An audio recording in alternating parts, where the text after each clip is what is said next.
Hello, Professor, fellow classmates. My name is Daniel Beach, and I'll be doing a presentation on virtual reality. When you look at the history of virtual reality, I'm going to focus on one proponent now with two examples. Nintendo, very famous company if you're an avid gamer. Now, Nintendo in 1989 put out the Power Glove, which I have a picture of here.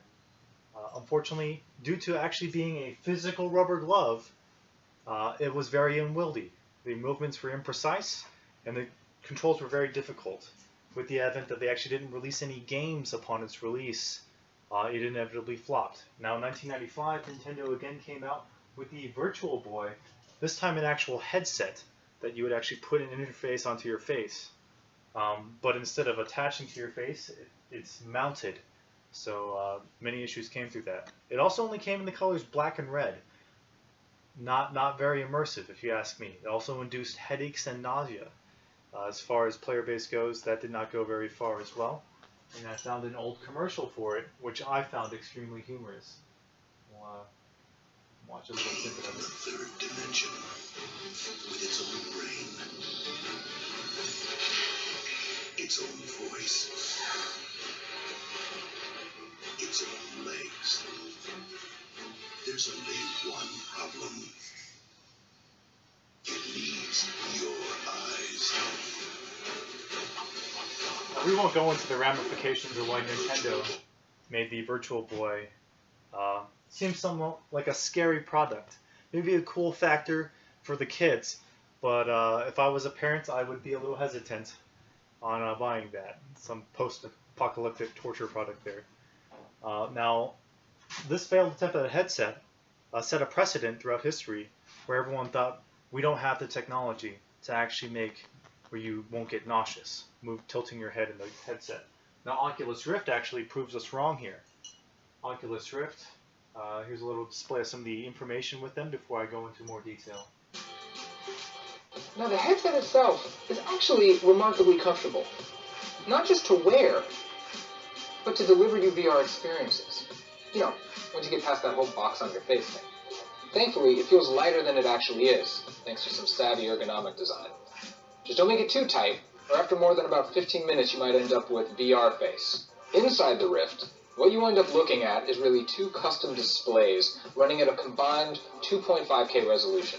But thanks to some added magic, like what we think is a diffusion layer to smooth out any visible pixels, a lot of the dreaded screen door effect has been mitigated since earlier versions. It's not like you don't know you're looking at a screen, but all that visual stuff is just one small element in a whole constellation of technologies that works together to enable presence. Now, presence, that's very key. Oculus Rift coined the term presence for virtual reality. This is achieved through true immersion, where before, when you would get lag, just imagine a stutter when you're actually turning your head in the game.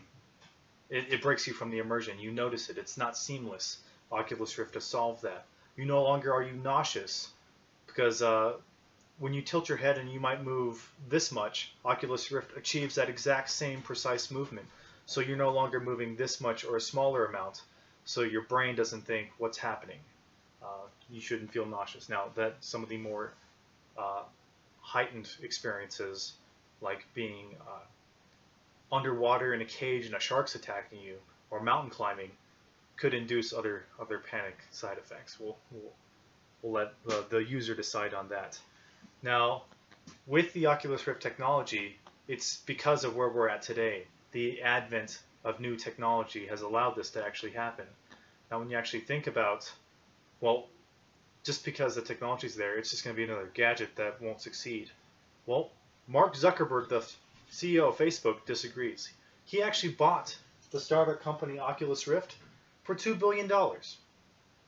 It's going to be here for a while, boys. Now, when you think about, that's one company. Well, other companies have also jumped on the bandwagon. Steam through HTC Vive, PlayStation with the Morpheus headset, and Nintendo hasn't announced a headset yet, but they already have the Wii. Let's face it, they're probably going to be on a little bit more of the motion control, not the peripheral, which I'm okay with. Now, the applications of all that I've depicted is for gaming. Oculus Rift now being owned by Facebook, you can now anticipate probably a social media aspect to virtual reality. Other aspects might be a virtual classroom. I know in high school I took some virtual high school classes. Now that was literally just like our online classes we're taking right now. Not really virtual, but you could imagine logging into a classroom and physically sitting down and seeing a virtual representation of your teacher physically teach you in a class. Some students might actually prefer this method. Everyone's a little bit different, but it's just another possibility that virtual reality introduces to us. Another idea would be through engineering, you'd be able to do 3D models. Now imagine doing this when someone's in Singapore, another person's somewhere in Russia, and the main team's in England. All possible now. You can also imagine interactive movies. Every movie will be slightly different depending on where you're at. You could be at the corner watching the airplane crash, or, I mean, hey, you could possibly be underneath the airplane depending on how inventive they want to go with that. Might break the immersion because the airplane crashing into you, you won't feel it. Another idea would be to retain culture. You could actually go to a museum and look at all these fine arts that have been re-digitalized and take tours that way. See a lot of historical sites. Go on a safari. There are many utilizations for virtual reality that will be made possible with the right developers.